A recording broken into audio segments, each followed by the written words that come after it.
ইন্টিগ্রেশনের মধ্যে যখন √a² - এরকম একটা ফরম্যাট থাকবে, এই সমস্ত ম্যাথগুলা একটা বিশেষ নিয়মে করা হয়।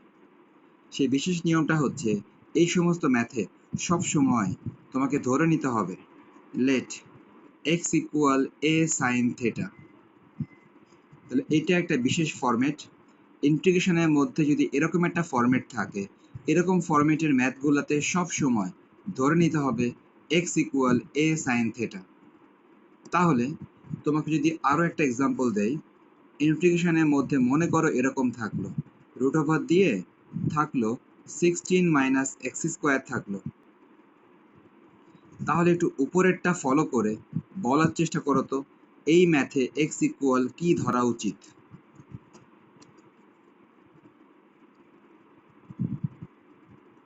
যদি √16 - x² থাকে, তখন নিয়মটা হচ্ছে তুমি দেখো যে এই যে 16 দেখতে পাচ্ছ, √16 দেখতে পাচ্ছ, 16 কে লেখা যায় 4² 16 কে 4² লেখা যায় -x²। এখন তুমি উপরের সাথে কম্পেয়ার করো, উপরের ম্যাথটাতে কি ইকুয়াল কি ধরছিলাম, তাহলে নিচের ম্যাথটাতে কত ইকুয়াল কত ধরা উচিত। দেখো, উপরের ম্যাথটাতে √a² - x² ছিল, এই সময় x ইকুয়াল ধরা উচিত a sin θ।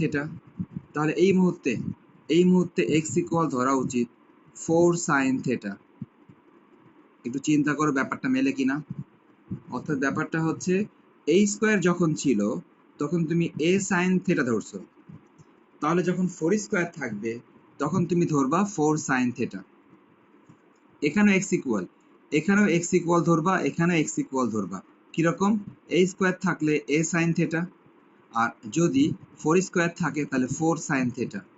তো আমি দুইটা দেখালাম, দুইটা দেখানোর পর আমি যদি তৃতীয়টা তোমাদেরকে জিজ্ঞেস করি, √9 - x², বলো একজন, এখানে কত ইকুয়াল কত ধরা উচিত?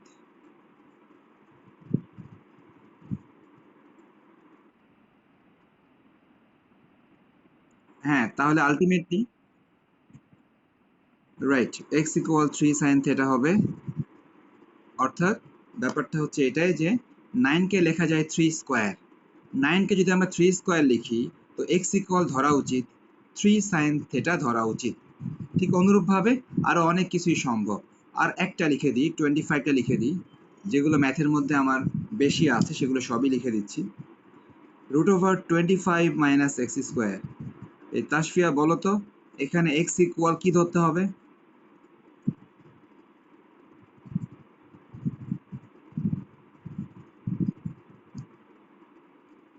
তাহলে সবাই এখন এই ফরম্যাটের একটা ম্যাথ করবা, সেই একটা ম্যাথ হচ্ছে এই ম্যাথটা। তাহলে আমি লিখি, তোমার ম্যাথটা হচ্ছে যে ইন্টিগ্রেশন করো, কাকে করবা? √16 - x² dx। তুমি এটাকে ইন্টিগ্রেশন করো, এটা হচ্ছে তোমার কোশ্চেন। তাহলে এটাই হচ্ছে এখন আমাদের কোশ্চেন, এই কোশ্চেনটা আমরা এখন সলভ করব। তো সবাই দেখো, আমাদের নিয়ম ছিল কি, আমি একটু আগেই বললাম, নিয়ম ছিল ম্যাথটাতে ধরে নিতে হয় লেট x = 4 sin θ। এই ম্যাথটাতে ধরে নেওয়ার কথা x = 4 sin θ। এখন দেখো, ইন্টিগ্রেশন যাদের আইডিয়া আছে তারা তো বুঝতে পারবা, আর যাদের আইডিয়া নাই তাদের জন্য তো খুবই স্বাভাবিক, বুঝতে একটু কষ্ট হবেই। তো একটু জিজ্ঞেস করে নি কার হচ্ছে যে তুমি এখন বোথ সাইডে ডিফারেন্সিয়েট করবা। তো ডিফারেন্সিয়েট করার সিস্টেম তোমরা যেহেতু ভুলে গেছো, তো এখন আমি সংক্ষেপে আর কি মনে করায় দিব, আমি শুধু সিস্টেম আকারে। হ্যাঁ বলো।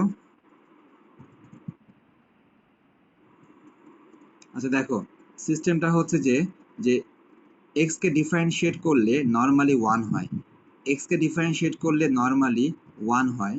তো দেখো, x কে ডিফারেন্সিয়েট করলাম 1 হয়ে গেল। 4 থাকলো, সাইন থিটাকে ডিফারেন্সিয়েট করলে নরমালি cos θ হয়, সাইন থিটাকে ডিফারেন্সিয়েট করলে নরমালি cos θ হয়। যেহেতু আমি ডিফারেন্সিয়েটটা করতেছি x এর সাপেক্ষে, সো এখানে তো x নাই, এখানে আছে থিটা। সো এই থিটাকে আরেকবার ডিফারেন্সিয়েট করতে হবে dθ/dx। যাক, তোমরা যেহেতু ধারণা নাই অথবা ভুলে গেছো, কিছু করার নেই, এখন আমি যেটা বলি এটাই শুনে নাও এবং এটাই মনে রাখো, এখানে বিস্তারিত বোঝা তোমাদের পক্ষে এই মুহূর্তে সম্ভব না। কেউ কেউ করোই নাই, আবার কেউ কেউ পুরাপুরি ভুলে গেছো। তো আমার 10.7 অনেক বড়, এটা শেষ করতে সময় লাগবে। তো আমি এখন তাহলে যেটা বলতেছি তোমরা এটা এভাবেই মনে রাখো। দেখো, এক্স কে ডিফারেন্সিয়েট করলে 1 হয়, সাইন থিটাকে ডিফারেন্সিয়েট করলে হয় কস থিটা। আর ডিফারেন্সিয়েশনের নিয়ম হচ্ছে তুমি যার সাপেক্ষে ডিফারেন্সিয়েট করতেছো, যেমন আমি ডিফারেন্সিয়েট করতেছি এক্স এর সাপেক্ষে, কিন্তু এখানে দেখো এক্স নাই, এখানে আছে থিটা। সো ওই থিটাকে আরেকবার ডিফারেন্সিয়েট করতে হবে। থিটাকে আরেকবার ডিফারেন্সিয়েট করলে হয় ডি থিটা বাই ডিএক্স। এখন সবাই দেখো, এই যে তুমি ডিএক্স দেখতে পাচ্ছ, এই ডিএক্স কে বাম দিকে নিয়ে আসবা। ডিএক্স কে তুমি নিয়ে আসলা বাম দিকে, এই যে ডিএক্স কে নিয়ে আসলা বাম দিকে। তখন দেখো ডান দিকে কি থাকে, ডান দিকে থাকে 4 cos থিটা ডি থিটা। ওকে, নিচের ডিএক্সটা চলে আসলো বাম দিকে। এখন এখানেও আর একটা কথা বলা আছে, ইন্টিগ্রেশনে তোমাদেরকে বোঝানোর জন্য এই মাঝের এই লাইনটা লেখা হয়। মাঝের এই লাইনটা তোমাদেরকে বোঝানোর জন্য লেখা হয়, না হলে তোমরা বুঝতে পারো না, তাই আমরা লিখে থাকি। কিন্তু সত্যিকার অর্থে এই লাইনটা ম্যাথের মধ্যে না লেখাটা বেটার। তার একটা বিশেষ কারণ আছে, সেই কারণটাও আর ব্যাখ্যা করতেছি না। তোমরা জাস্ট কি মাথায় রাখবা, তোমরা এই সমস্ত ম্যাথে মাথায় রাখবা যে এক্স কে ডিফারেন্সিয়েট করলে বাম দিকে হবে ডিএক্স, এই থিটাকে ডিফারেন্সিয়েট করলে ডান দিকে হবে ডি থিটা, আর সাইন থিটাকে ডিফারেন্সিয়েট করলে হবে কস থিটা। তার মানে মূল ব্যাপার হচ্ছে যে সাইন থিটাকে ডিফারেন্সিয়েট করলে কস থিটা হবে, আর হচ্ছে বামে এক্স থাকলে ডিএক্স হবে, ডানে যদি থাকে থিটা ডানে হবে ডি থিটা। এটা কিভাবে হয় তা কিন্তু উপরের লাইনে আমি দেখাই দিলাম যে কিভাবে হয়, কিন্তু এই লাইনটা না দেখালে ভালো হয়। তোমরা সরাসরি এই লাইন থেকে এই লাইন লেখার চেষ্টা করবা। কিভাবে লিখবা, এইদিকে এক্স আছে, তুমি লিখে দিবা অটো ডিএক্স। এদিকে আছে 4 সাইন থিটা, এটাকে ডিফারেন্সিয়েট করলে হয় 4 কস থিটা। আর এখানে আছে থিটা আছে, তুমি লিখে দিবা সরাসরি ডি থিটা। ওকে, এখন দেখো, এখন পরবর্তী সিস্টেম হচ্ছে এখানে এই যে ভ্যালুটা আছে √16 - x², এই ভ্যালুটা তোমাকে বের করে নিতে হবে আগে থেকে। কার সাহায্যে? এই যে এক্স এর ভ্যালুর সাহায্যে। কিরকম, নাও লিখে তুমি এখন এই √এর এই ভ্যালুটা বের করে নিবা। √16 - x², রুটের মধ্যে এই ভ্যালুটা তুমি বের করে নিবা।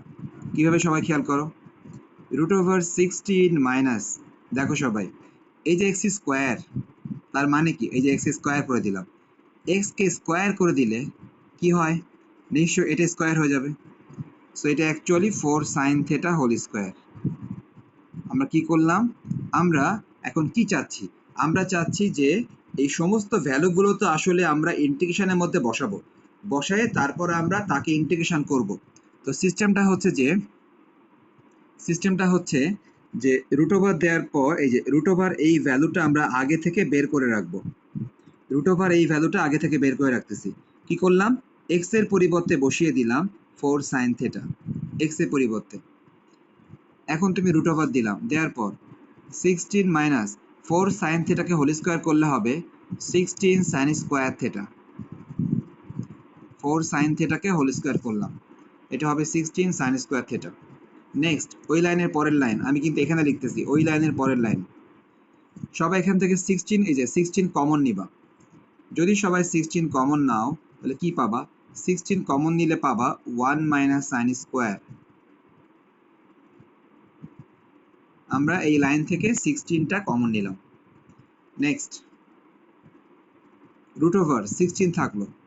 সবাই জানো যে ট্রিগোনোমেট্রির ফর্মুলা সবাই জানো যে 1 - সাইন স্কোয়ার মানেই কজ স্কোয়ার। আমরা জানি ট্রিগোনোমেট্রির ফর্মুলা 1 - সাইন স্কোয়ার মানেই হচ্ছে কজ স্কোয়ার। ওকে, ট্রিগোনোমেট্রির ফর্মুলা 1 - সাইন স্কোয়ার মানে কজ স্কোয়ার।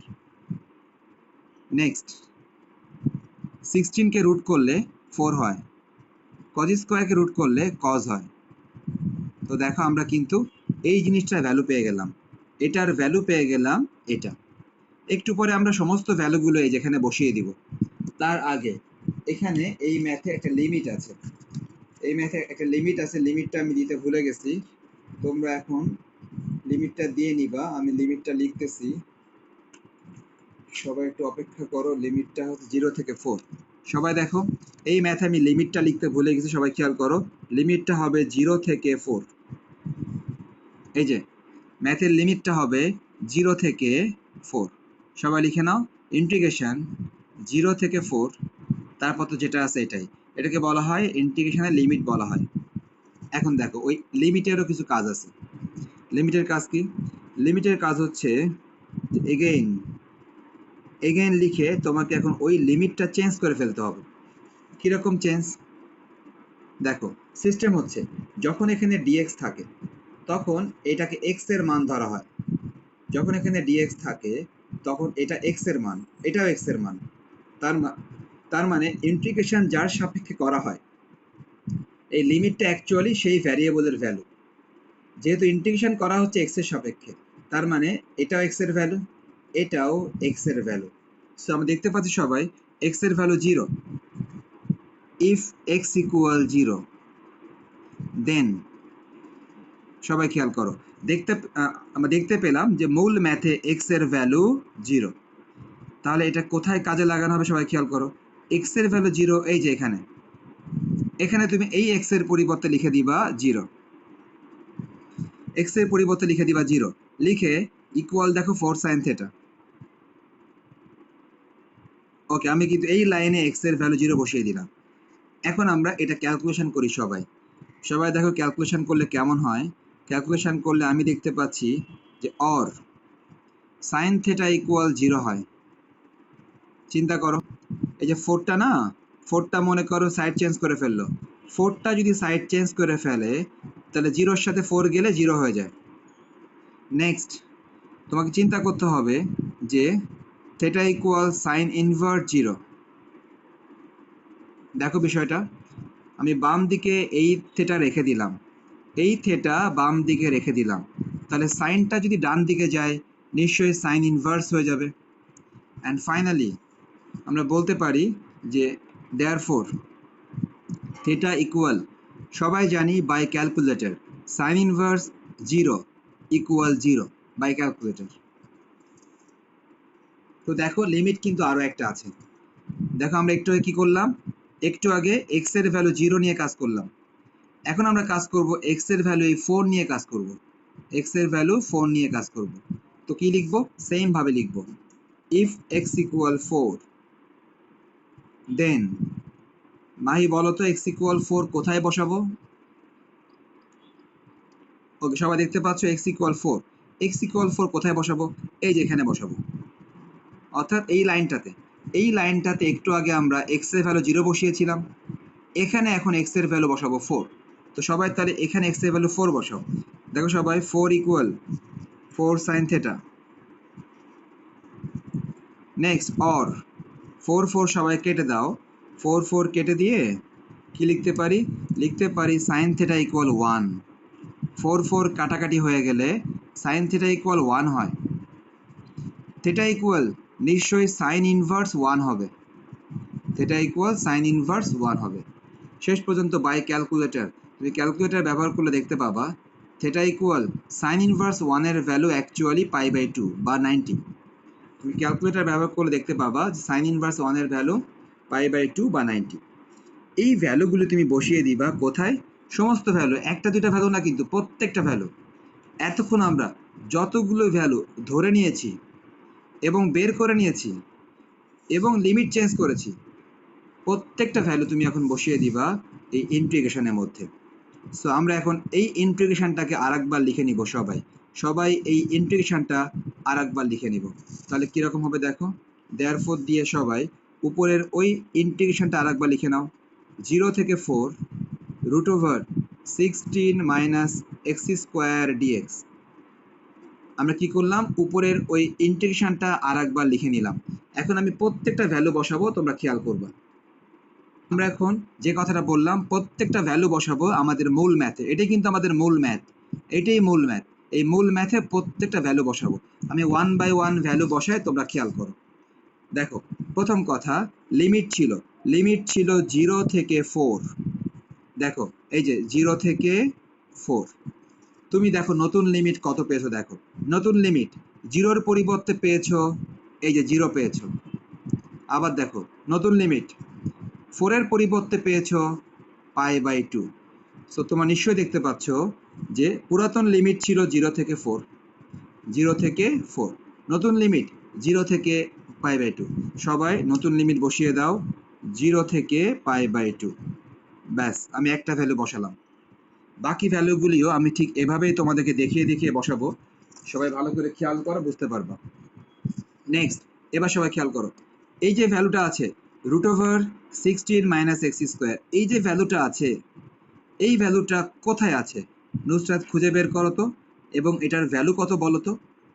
√16 - x², এই ভ্যালুটা কোথায় আছে এবং এটার ভ্যালু কত খুঁজে বের করো, উপরে আছে।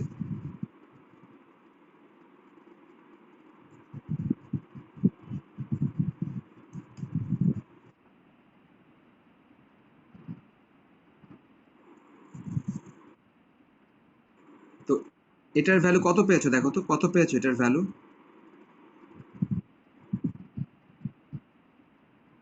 এক্স্যাক্টলি। সো আমরা সবাই দেখতে পাচ্ছি যে √16 - x², এটার ভ্যালু কোথায় আছে? এই দেখো উপরে আছে। √16 - x², এটার ভ্যালু তুমি ক্যালকুলেশন করে তুমি বের করেছো 4 cos θ। সো এটার ভ্যালু তুমি মাত্র বের করেছো 4 cos θ। সো এখন তুমি কি করবা? এটার পরিবর্তে ভ্যালু বসিয়ে দিবা 4 cos θ, এই ভ্যালুটা এখানে বসিয়ে দিবা। তাহলে এবার মাহি খুঁজে বের করো, এই dx এর ভ্যালু কত, উপরে কোথায় আছে dx এর ভ্যালু? এক্স্যাক্টলি, সবাই খেয়াল করো, এই যে dx এর ভ্যালু উপরে লেখা আছে। dx এর ভ্যালু 4 cos θ dθ। তো dx এর এই ভ্যালুটা কোথায় বসিয়ে দিব? এই যে এখানে নিচে এখানে dx এর পরিবর্তে বসিয়ে দিব উপরের এই ভ্যালুটা, যার ভ্যালু হচ্ছে 4 cos θ dθ। 4 cos θ dθ। So সবাই দেখতে পাচ্ছ ব্যাপারটা, যে আমি কিন্তু এইটার ভ্যালু হচ্ছে এটা, শুধুমাত্র dx এর ভ্যালু হচ্ছে এই যে এটা, শুধুমাত্র dx এর ভ্যালু এটা, আর এইটুকুর ভ্যালু হচ্ছে এটা। সো আমরা কিন্তু উপর থেকে বসালাম, একটা হচ্ছে এই ভ্যালুটা আর একটা হচ্ছে এই যে dx এর ভ্যালুটা। দুইটা ভ্যালু আমরা এখানে বসিয়ে দিলাম। ওকে, এখন আমাদের ক্যালকুলেশন করতে হবে। তাহলে ক্যালকুলেশন যদি আমরা কন্টিনিউ করি, সবাই খেয়াল করো। প্রথমে দেখো 4 4 যা 16, 16 কে তুমি বাইরে নিয়ে আসতে পারো, ইন্টিগ্রেশনে বাইরে আনতে পারো। যে কোনো কনস্ট্যান্ট ইন্টিগ্রেশনের বাইরে চলে আসবে। সো 4 4 যার 16, 16কে ইন্টিগ্রেশনের বাইরে নিয়ে আসলাম, যে কোনো কনস্ট্যান্ট ইন্টিগ্রেশনের বাইরে চলে আসে। নেক্সট, সবাই দেখো cos θ ইন্টু cos θ, নিশ্চয়ই cos স্কোয়ার θ হবে। cos θ ইন্টু cos θ, এটা হবে cos স্কোয়ার θ। আর দেখো সাথে কি আছে, দেখো সাথে আছে dθ। ওকে, এখন আমাদেরকে অ্যাপ্লাই করতে হবে ট্রিগোনোমেট্রি। তো ট্রিগোনোমেট্রি আসলে অ্যাপ্লাই করাটা পুরাটাই প্র্যাকটিস। অর্থাৎ ট্রিগোনোমেট্রির বিষয়টা হচ্ছে ফর্মুলাগুলা যে যত ভালো প্র্যাকটিস করবে সে তত ভালো পারবে আর কি। তো দেখো, ট্রিগোনোমেট্রির ফর্মুলার মধ্যে একটা ফর্মুলা ছিল, তোমাদের হয়তো কিছুই মনে পড়বে না, আমি লিখে দিই, খেয়াল করো। 2 cos স্কোয়ার θ। দেখো তো মাহি, তুমি বলতে পারো কিনা 2 cos স্কোয়ার θ এর ফর্মুলা কি ছিল ট্রিগোনোমেট্রিতে?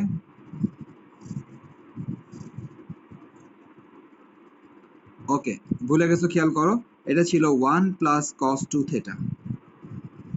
এটা কিন্তু ট্রিগোনোমেট্রি, হ্যাঁ, এটা কোনো ইন্টিগ্রেশন না, এটা হচ্ছে তোমার ট্রিগোনোমেট্রি। তাহলে ট্রিগোনোমেট্রিতে 2 cos স্কোয়ার থিটার ফর্মুলা হচ্ছে 1 প্লাস cos 2 θ। তাহলে খেয়াল করো তো, তুমি যদি এই ফর্মুলা ম্যাথের মধ্যে অ্যাপ্লাই করতে চাও, তাহলে মাহি দেখো তো কি করা উচিত? এই ফর্মুলা ম্যাথের মধ্যে অ্যাপ্লাই করতে চাইলে কি করা উচিত? রাইট, এটার সামনে একটা 2 আনতে হবে, cos স্কোয়ারের সামনে 2 লাগবে, cos স্কোয়ারের সামনে 2 লাগবে। যদি তুমি cos স্কোয়ারের সামনে 2 আনতে চাও, তাহলে কাজ করো, এই বাইরের এই 16 কে বাইরে লিখো 8, বাইরে 8 লিখো, আর ভেতরে দিয়ে দাও 2। দেখো 8 দুগুণে 16, 8 2 যার 16। সো আমরা সবাই দেখতে পাচ্ছি 16 কে ভেঙে লিখলাম 8 ইন্টু 2, ভেতরে ইচ্ছা করে 2 নিলাম। ভেতরে ইচ্ছা করে 2 নেওয়ার কারণ তোমরা নিশ্চয় দেখতে পাচ্ছ, ভেতরে 2 নেওয়ার কারণ হচ্ছে ভেতরে 2 নিলে এটা একটা ফর্মুলায় পড়ে। সবাই তাহলে এখন ফর্মুলা করবা 0 টু পাই বাই 2, ঠিক আছে। সবাই দেখো, এই যে 2 cos স্কোয়ার থিটা, এটার যে ফর্মুলাটা আছে সেই ফর্মুলাটা কি? সেই ফর্মুলাটা হচ্ছে 1 প্লাস কস 2 থেটা। তোমরা নিশ্চয়ই দেখতে পাচ্ছ উপরে, এই যে 2 cos স্কয়ার থেটার formula 1 plus cos 2 theta. So আমরা 2 cos স্কয়ার থেটার পরিবর্তে লিখে দিলাম ফর্মুলা 1 প্লাস cos 2 থেটা। এটা ফর্মুলা।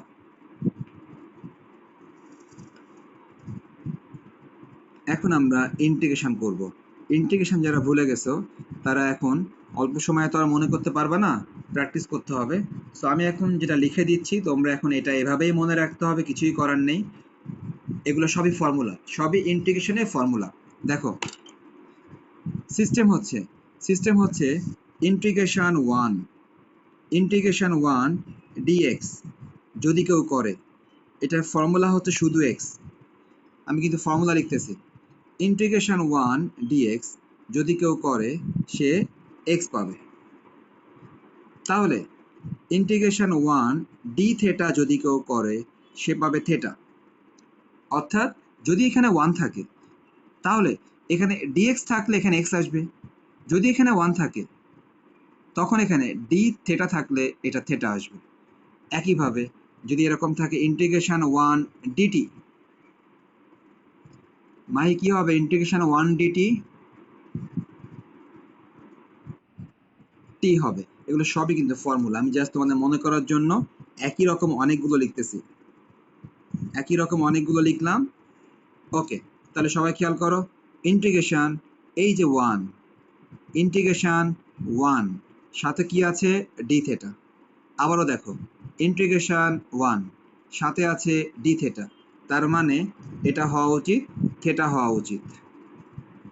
আশা করি বুঝতে পেরেছো। আমি কিন্তু এটাকে ভেঙে দেই নাই, মনে মনে চিন্তা করেছি ইন্টিগ্রেশন 1 সাথে D theta, integration 1 D theta, theta হওয়ার কথা, এই যে থেটা।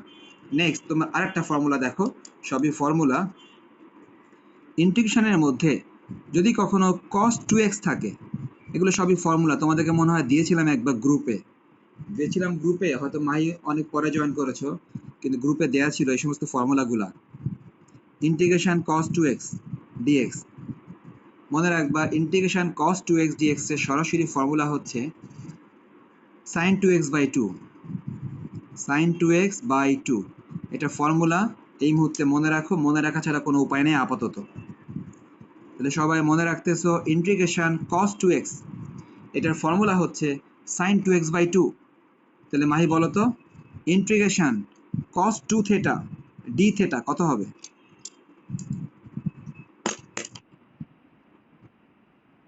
ব্যাস, sin 2 থেটা বাই 2। সবাই দেখতে পাচ্ছ ফর্মুলা হচ্ছে ইন্টিগ্রেশন সাথে cos 2 থেটা সাথে ডি থেটা, দেখতে ঠিক এটার মতো। sin 2x by 2 এখানে হবে sin 2 থেটা বাই 2। এগুলো সবই ফর্মুলা। আচ্ছা এখন দেখো ইন্টিগ্রেশনের নিয়ম। ইন্টিগ্রেশনের নিয়ম হচ্ছে এই যে তুমি লিমিট দেখতে পাচ্ছ 0 থেকে পাই বাই 2 লিমিট দেখতে পাচ্ছ, নিয়ম হচ্ছে তুমি ইন্টিগ্রেশন করার পর, দেখো আমরা কিন্তু ইন্টিগ্রেশন করে ফেলেছি। ইন্টিগ্রেশন করার পর এই যে লিমিটটা আছে 0 থেকে পাই বাই 2, এই লিমিটটা এইদিকে দিয়ে দেওয়া হবে ডান দিকে এই ব্র্যাকেটের উপরে। অর্থাৎ ইন্টিগ্রেশন যতক্ষণ না করা হবে ততক্ষণ লিমিটটা এখানেই থাকবে।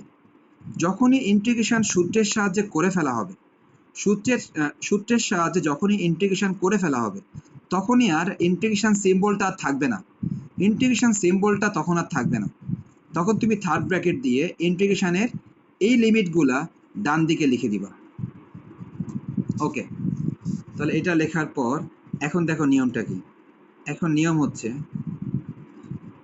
নিয়মটা হচ্ছে আমি কি ব্র্যাকেট দিব এটাই ভাবতেছি, সেকেন্ড ব্র্যাকেট দিলেই চলবে। দেখো নিয়মটা হচ্ছে, এখন এই লিমিট বসানোর নিয়ম কারো মনে আছে? মনে থাকলে বলো একটু। ইন্টিগ্রেশনে লিমিট বসানোর নিয়ম হচ্ছে তুমি প্রথমে এই থেটা এবং এই থেটা, তুমি প্রথমে দুইটা থেটার পরিবর্তে এই পাই বাই 2 বসিয়ে দিবা আপার লিমিট। এটাকে বলা হয় আপার লিমিট, এটাকে বলা হয় লোয়ার লিমিট। তাহলে আমি কি বললাম? সবার প্রথমে তুমি এই থেটা এবং এই থেটা, দুইটা থেটার পরিবর্তে আপার লিমিট পাই বাই 2 বসিয়ে দিবা। কিরকম তাহলে ব্যাপারটা? এই থেটার পরিবর্তে পাই বাই 2 বসিয়ে দাও, প্লাস সাইন লিখলাম 2 লিখলাম। এই দেখো এই থেটার পরিবর্তে বসিয়ে দিচ্ছি π/2, নিচে আছে আবার 2। দেখো ব্যাপারটা কি করলাম, এই থেটা এবং এই থেটার পরিবর্তে প্রথমে বসালাম আপার লিমিট π/2। এটাই সিস্টেম যে প্রত্যেকটা থেটার জায়গায় আগে আপার লিমিট বসিয়ে দিবা। এরপরে নিয়ম হচ্ছে মাঝখানে একটা মাইনাস দিবা, দিয়ে আবারও তুমি প্রত্যেকটা থেটার পরিবর্তে বসিয়ে দিবা লোয়ার লিমিট 0। সো কি করবা, মাঝখানে মাইনাস দিবা, দিয়ে প্রত্যেকটা থেটার পরিবর্তে লোয়ার লিমিট বসিয়ে দিবা 0। দেখো আমরা কি করেছি, এটাই এটাই। হ্যাঁ, রাইট, এই যে থেটার পরিবর্তে এবং থেটার পরিবর্তে এই যে 0, আবার থেটার পরিবর্তে এই যে π/2। তার মানে প্রথমে তুমি থেটার পরিবর্তে আপার লিমিট বসাবা, মাঝখানে মাইনাস দিবা, দিয়ে আবারও তুমি থেটার পরিবর্তে লোয়ার লিমিট বসাবা। এটাই লিমিট বসানোর সিস্টেম। ওকে, সো সবাই এখন ক্যালকুলেশন কন্টিনিউ করবা। এই ক্যালকুলেশন কন্টিনিউ করলে কেমন হতে পারে, প্রথমে 8 লিখলাম, লিখে ব্র্যাকেটের মধ্যে π/2 থাকলো, প্লাস, সবাই দেখো এই টু কাটাকাটি হয়ে গেল। সবাই খেয়াল করো ভালো করে, এই টুর সাথে এই টু কাটাকাটি হয়ে গেল। 2 এবং 2 যদি কেটে যায় তাহলে কি থাকে, সাইন পাই থাকে। এই সাইন পায়ের মান একজন বলো, সাইন পায়ের মান বা সাইন 180 ডিগ্রির মান একজন বলো বাই ক্যালকুলেটর।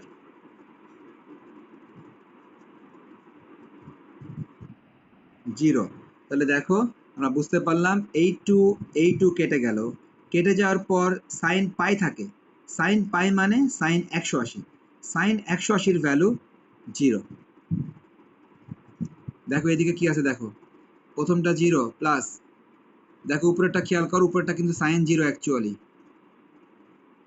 তার কারণ 2 ইন্টু 0, 2 ইন্টু 0 0 হয়, 2 ইন্টু 0 0 হয়।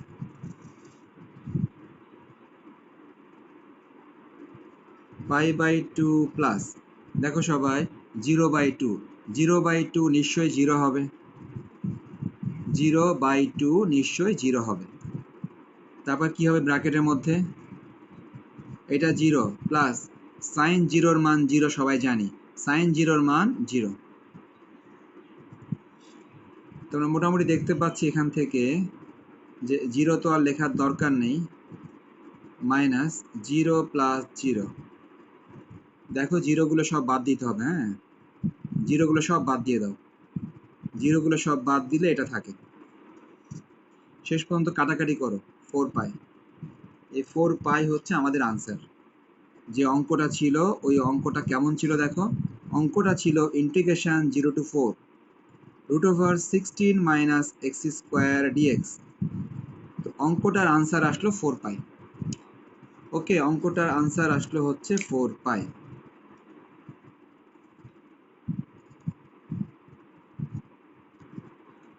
এতক্ষণ আমি এই ম্যাথটা করলাম যেখানে x ইকুয়াল ধরা হয়েছে 4 sin θ।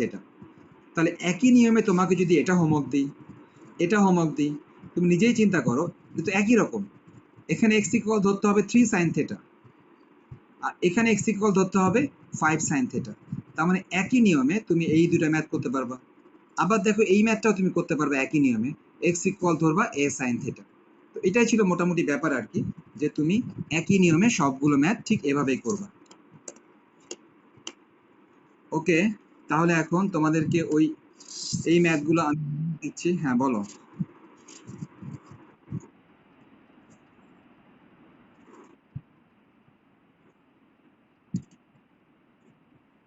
তোমাদের ওকে, ইন্টিগ্রেশনের সাহায্যে এরিয়া নির্ণয় করার ফর্মুলা হচ্ছে ইন্টিগ্রেশন y/dx। কিন্তু এই ফর্মুলা তুমি তখন অ্যাপ্লাই করবা যখন কোশ্চেনের মধ্যে শুধুমাত্র একটি ইকুয়েশন থাকবে, অথবা কোশ্চেনের মধ্যে শুধুমাত্র একটি কার্ভ থাকবে।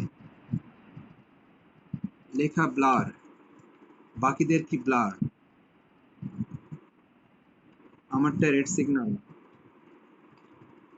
যদি কোশ্চেনের মধ্যে দুইটি ইকুয়েশন থাকে, কোশ্চেনের মধ্যে যদি দুইটি ইকুয়েশন থাকে, ওই সময় এরিয়া নির্ণয় করার ফর্মুলা হচ্ছে integration y1 minus y2 dx। সবাই লিখে নাও দুইটা ফর্মুলা, তারপরে আমি দুইটা ফর্মুলারই সংক্ষিপ্ত ব্যাখ্যা দিচ্ছি। হ্যাঁ, তারপরে ক্লাস শেষ। অর্থাৎ আমি এই ফর্মুলা দিয়ে ম্যাথ করব আগামী ক্লাসে। তার আগে তোমরা যে 3টা হোমওয়ার্ক দিলাম, ওই 3টা হোমওয়ার্ক তোমরা আগে আমাকে পাঠাবে, তারপরে আমি এই নিয়মের ম্যাথ করব আগামী ক্লাসে। আর এই মুহূর্তে আমি যে দুইটা ফর্মুলা দিলাম, এই দুইটা ফর্মুলা একটু ব্যাখ্যা করি সংক্ষেপে। তাহলে সবাই খেয়াল করো। মনে করো এটা হচ্ছে y অ্যাক্সিস, এটা হচ্ছে x অ্যাক্সিস, y অ্যাক্সিস এবং x অ্যাক্সিস, এটা হচ্ছে অরিজিন। এখন আমি একটা কার্ভ নিব, সবাই দেখো। মনে করো এটা একটা কার্ভ, এটা একটা কার্ভ। তোমাকে বলা হলো এই কার্ভ এর সাথে এই লাইনটার আর এই লাইনটা দ্বারা যে এরিয়া সৃষ্টি হলো, এই এরিয়াটা বের করো। তোমাকে তাহলে কি বলা হলো? প্রথমে কিন্তু এই কার্ভ দেওয়া হয়েছে, এই যে প্রথমে কিন্তু এই কার্ভটা দেওয়া হয়েছে, এটাই কিন্তু সেই কার্ভ, এটাই সেই কার্ভ। দেখো, প্রথমে তোমাকে এই কার্ভটা দিয়ে দেওয়া হলো, দিয়ে বলা হলো যে এই কার্ভটার সাথে এই লাইনটা আর এই লাইনটার এই যে ভিতরে যে এরিয়াটা, এই এরিয়াটা বের করো। ভিতরে যে এই এরিয়াটা তুমি বের করো। তো সবাই খেয়াল করো, মনে করো তুমি একটা বিশেষ কাজ করলা। বিশেষ কাজটা কি? বিশেষ কাজটা হচ্ছে তুমি ঠিক মাঝ বরাবর এখানে একটা লাইন টানলা, ঠিক মাঝ বরাবর একটা লাইন টানলা। লাইন টানার পর তার সাথে খুবই ক্লোজ করে, সবাই খেয়াল করো, এই লাইনের সাথে খুবই ক্লোজ করে লাইন টানলা আরেকটা, লাইনটার সাথে খুবই ক্লোজ লাইন টানলা আরেকটা।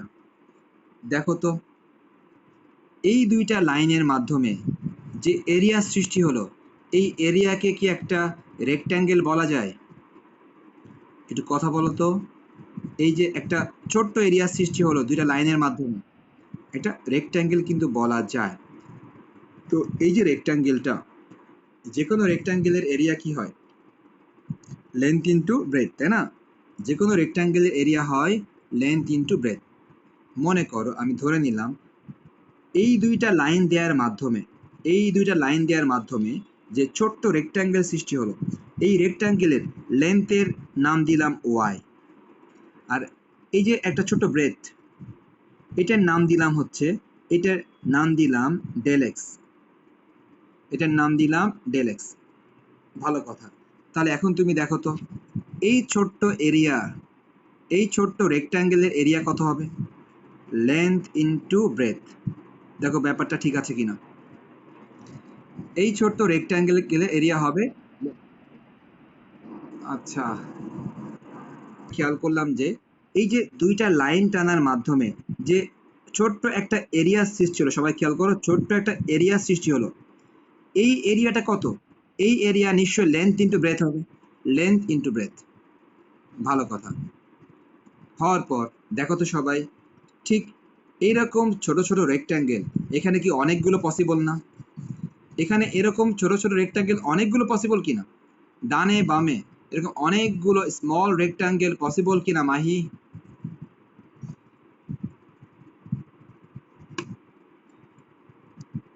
সেটা হচ্ছে যে এরকম স্মল রেক্ট্যাঙ্গেল অনেকগুলো পসিবল। তাহলে যদি কেউ এই এরিয়াটা বের করতে চায়, তাহলে তাকে কি করতে হবে? তাকে এরকম অসংখ্য রেক্ট্যাঙ্গেলের এরিয়াকে সাম করতে হবে, সামেশন। দেখো এরকম অসংখ্য রেক্ট্যাঙ্গেলে যত এরিয়া আছে সবাইকে সাম করতে হবে। এখন দেখো ইন্টিগ্রেশনের ভাষায়, দেখো আমরা যে ইন্টিগ্রেশন সিম্বলটা লিখে থাকি, তোমাদের মনে আছে কিনা ইন্টিগ্রেশন সিম্বলটা অ্যাকচুয়ালি কি জিনিস? ইন্টিগ্রেশন সিম্বলটা কিন্তু অ্যাকচুয়ালি এই সামেশনের এই এস। ইন্টিগ্রেশন কথাটার অর্থই হচ্ছে সামেশন। তার মানে ইন্টিগ্রেশন মানেই হচ্ছে সামেশন। সামেশনের এই যে এস, এই এস কে লম্বা করে লেখা হলে হয় ইন্টিগ্রেশন। সামেশনের এই যে এস অক্ষরটা, এই এসকে লম্বা করে লিখলে এই যে এস, তার মানে এই সিম্বলটা কিন্তু অ্যাকচুয়ালি লম্বা এস। তাহলে দেখো আমি দিলাম ইন্টিগ্রেশন। দেখো ইন্টিগ্রেশন দেওয়া মানে কি? ইন্টিগ্রেশন দেওয়া মানে কিন্তু সামেশন বোঝালো। ওকে, সামেশন কাদের সামেশন? এরকম অসংখ্য এরিয়া সামেশন, অসংখ্য রেক্ট্যাঙ্গেলের, এরকম অসংখ্য রেক্ট্যাঙ্গেলের এরিয়া সামেশন। তাহলে এরিয়াগুলো কেমন হবে? এরিয়াগুলো হবে Y into del X, Y into del X. যখনই আমরা ইন্টিগ্রেশন দিয়ে দিই তখন সিম্বলটা ডেল এক্স আর লিখি না, সিম্বলটা তখন লিখি ডিএক্স। দেখো এখান থেকে সবাই একটু ব্যাখ্যাটা নেওয়ার চেষ্টা করো। আমি দেখো প্রথমে লিখেছিলাম যে কোনো কিছুর এরিয়ার ফর্মুলা হবে ইন্টিগ্রেশন ওয়াই ডিএক্স। এই ব্যাখ্যাটা সবাই একটু এখান থেকে নেওয়ার চেষ্টা করো, যে যে কোনো এরিয়াকে তুমি অসংখ্য স্মল রেক্ট্যাঙ্গেলে ডিভাইড করতে পারো। যে কোনো একটা রেক্ট্যাঙ্গেলের এরিয়া হচ্ছে length into breadth, that means Y into del X. এরকম অসংখ্য রেক্ট্যাঙ্গেল এখানে আছে, সমস্ত রেক্ট্যাঙ্গেলের সামেশানই হবে এরিয়া। সামেশান মানেই ইন্টিগ্রেশন, আর সামেশানের অক্ষর এস, এই এসকে লম্বা করে লিখলে হয় ইন্টিগ্রেশন। লিখলাম ইন্টিগ্রেশন মানে কি? মানে সামেশান। কাদের সামেশান? রেক্ট্যাঙ্গেলের এরিয়া সামেশান। রেক্ট্যাঙ্গেলের এরিয়া কেমন ছিল? Y into del X, Y into del X. কিন্তু যখন ইন্টিগ্রেশন সিম্বল দিয়ে দেওয়া হয় তখন আর ডেল এক্স না লিখে ডিএক্স লেখা হয়। ভালো কথা। এই কারণে একটা ইকুয়েশন থাকলে ইন্টিগ্রেশনের এরিয়ার formula integration Y DX. Next আরেকটা ব্যাপার আছে, এটা লিমিটের ব্যাপার আছে, যে তুমি যে এরকম এরিয়া নিবা, এরকম অসংখ্য এরিয়া যে নিবা, সেই এরিয়া তুমি কতটুকু নিবা, এই জন্য তার একটা লিমিটেশন আছে। লিমিটেশন কীরকম খেয়াল করো। মনে করো তোমরা যারা স্ট্রেট লাইন, আচ্ছা মনে করো যে এই পয়েন্টটা মনে করো A0, মনে করো এই পয়েন্টটা মনে করো B0। যদি হয় তাহলে খেয়াল করো এই পয়েন্টে এক্স এর ভ্যালু অ্যাকচুয়ালি এ, এই পয়েন্টে এক্স এর ভ্যালু অ্যাকচুয়ালি বি। এখন দেখো তুমি যে এরকম অসংখ্য এরিয়ার সামেশান নিবা, সেটা কতটুকু নিবা তার একটা লিমিটেশন আছে। এই লিমিটেশনটা ঠিক করার জন্য এখানে লিমিট দিয়ে দেওয়া হয়। কীরকম? তুমি শুরু করতেছো এক্স এর ভ্যালু যখন এ আছে, এ থেকে বি, অর্থাৎ লিমিটটা দেওয়া হয় এই কারণে যে তুমি তুমি এরিয়াটা যেখান থেকে শুরু করতেছো ওখানে এক্স এর ভ্যালু কত এ, যেখানে শেষ করতেছো ওখানে এক্স এর ভ্যালু কত বি। লিমিট দিয়ে দেওয়া হয় এ থেকে বি। এই কথার অর্থ হচ্ছে যে তুমি যে অসংখ্য রেক্ট্যাঙ্গেলের এরিয়া সামেশান নিবা সেটা কতটুকু নিবা, এ থেকে বি পর্যন্ত নিবা। তো যাক, এটাই ছিল মোটামুটি ইন্টিগ্রেশনের এরিয়ার ফর্মুলা সিস্টেম। এখন আমি একটু পরেরটা বলে শেষ করি। দেখো পরেরটা কি লেখা আছে সবাই দেখো, y1 মাইনাস y2 dx। কখন? যখন দুইটা ইকুয়েশন থাকবে। তো দেখো তো সবাই, এখানে কিন্তু একটা ইকুয়েশন ছিল, সবাই দেখতে পাচ্ছ। দেখো আমি কিন্তু নিচে লিখছিলাম, দেখো যে একটি কার্ভ থাকবে, এই দেখো একটি কার্ভ, একটি কার্ভ আর একটি ইকুয়েশন একই কথা। দুইটি ইকুয়েশন আর দুইটি কার্ভ একই কথা, দুইটি ইকুয়েশন দুইটি কার্ভ একই কথা। তো দেখো আমি এখন দুইটি কার্ভ দিয়ে সবাইকে দেখাই দিই যে কিভাবে y1 মাইনাস y2 হয়।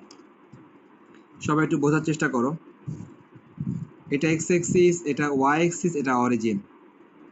দেখো মনে করো যে আমি একটা কার্ভ এরকম আঁকলাম, একটা কার্ভ আঁকলাম এরকম। ভালো কথা। একটা কার্ভ এরকম আঁকার পর মনে করো আমি এখানে একটা কার্ভ এরকম আঁকলাম, আঁকার পর এখানে একটা দাগ দিয়ে দিলাম। নেক্সট আমি তোমাকে বললাম যে এই কার্ভটার এরিয়া বের করো। তখন মনে করো এই যে উপরে যে কার্ভটা ছিল, এই কার্ভটা আমি ধরে নিচ্ছি y equal F of X. মানে যে কোনো কার্ভই তো একটা ইকুয়েশন, মনে করলাম ইকুয়েশনটা y ইকুয়াল এফ এক্স, এই জন্য দেখো y dx। মনে করলাম এই কার্ভটার equation y1 equal F X. অর্থাৎ যেহেতু আমি এখন দুইটা কার্ভ আঁকবো, এখানে যদি একটাই কার্ভ ছিল তাই আমি y নাম দিয়েছি, এখানে যেহেতু আমি দুইটা কার্ভ আঁকবো একটা কার্ভের নাম দিলাম y1। সবাই দেখো তো, যদি আমি ইন্টিগ্রেশন y1 dx দিয়ে দিই, নিশ্চয়ই y1 dx দিয়ে দিলে নিশ্চয়ই এখান থেকে শুরু করে এই এরিয়াটা পাওয়া যাবে। সব আবারও দেখো, যদি আমি ইন্টিগ্রেশন y1 dx দিয়ে দিই, একটু আগে আমরা দেখছি যদি y dx দিয়ে দিই তার মানে কতটুকু এরিয়া পাওয়া যায়, এখান থেকে শুরু করে এই সব এরিয়া পাওয়া যায়। অনুরূপভাবে যদি আমি y1 dx দিয়ে দিই, এখান থেকে শুরু করে এই সমস্ত এরিয়াটা পাওয়া যাবে। নেক্সট দেখো, আমি এখন দ্বিতীয় কার্ভ বাকি খেয়াল করো। দেখো এটা হচ্ছে সেকেন্ড কার্ভ। সেকেন্ড কার্ভের নাম দিয়ে দিলাম y2 equal F of x. আচ্ছা, এটা মনে করো f1x, এটা মনে করো f2x, যাই ব্যাপার না, এটার নাম y1, এটার নাম y2।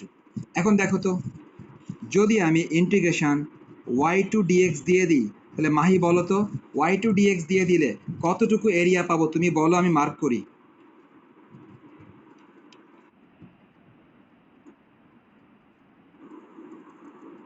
এটা সবাই খেয়াল করো ভালো করে, যদি আমি y1 dx দিয়ে দিই, যে y1 dx দিয়ে দিই, তাহলে উপর থেকে শুরু করে পাবো নিচ পর্যন্ত। যদি আমি y2 dx দিয়ে দিই, দেখো এখান থেকে শুরু করে পাবো নিচ পর্যন্ত। এবার নাবিলা বলো তো, যদি মাঝখানে মাইনাস দিয়ে দিই, তাহলে এখান থেকে এটা মাইনাস করলে কোনটা পাওয়া যায়? তুমি ঠিক কথাই বলেছো, এখান থেকে এটা মাইনাস করলে কিন্তু মাঝখানেরটা পাওয়া যায়। তার কারণ তোমরা দেখতে পাচ্ছ y1 দিলে উপর থেকে নিচ পর্যন্ত পাওয়া যাচ্ছে, y2 দিলে এখান থেকে নিচ পর্যন্ত। সো এখান থেকে এটা মাইনাস করে দিলে পাওয়া যাচ্ছে এই মাঝেরটা। সো এবার তুমি দেখো তো, যদি আমি এখানে ইন্টিগ্রেশন এই এই দেখো ডিএক্সটা যদি কমন নিয়ে ফেলি, তো y1 মাইনাস y2 dx, সবাই খেয়াল করো, integration dx dx y1 minus y2। তার মানে দেখতে পাচ্ছি y1 মানে হচ্ছে এই যে প্রথম কার্ভ বা প্রথম ইকুয়েশন, y2 মানে সেকেন্ড কার্ভ বা সেকেন্ড ইকুয়েশন। তার মানে আমরা খেয়াল করলাম, যদি যদি একটা ইকুয়েশন দ্বারা এরিয়া বের করতে বলা হয়, তখন ইন্টিগ্রেশন y dx। যদি দুইটা ইকুয়েশন দিয়ে তাদের মধ্যবর্তী এরিয়া বের করতে বলা হয়, তখন ফর্মুলা হবে integration y1 minus y2 dx। তো আমি তোমাদেরকে এতক্ষণ এটাই বুঝিয়েছি। দেখো সবাই, যে যদি একটা ইকুয়েশন থাকে এটা ফর্মুলা, দুইটা ইকুয়েশন থাকলে এটা ফর্মুলা। যাক, মোটামুটি সবই বুঝালাম। আমরা নেক্সট ক্লাসে এই নিয়মে ম্যাথ করব, তোমরা কেউ ভুলে যেও না। তোমরা অবশ্যই 3টা হোমওয়ার্ক করে আমাকে ছবি দিবা তোমরা সবাই। যাক, তাহলে আগামী দিন কি বার? আজকে কি বার?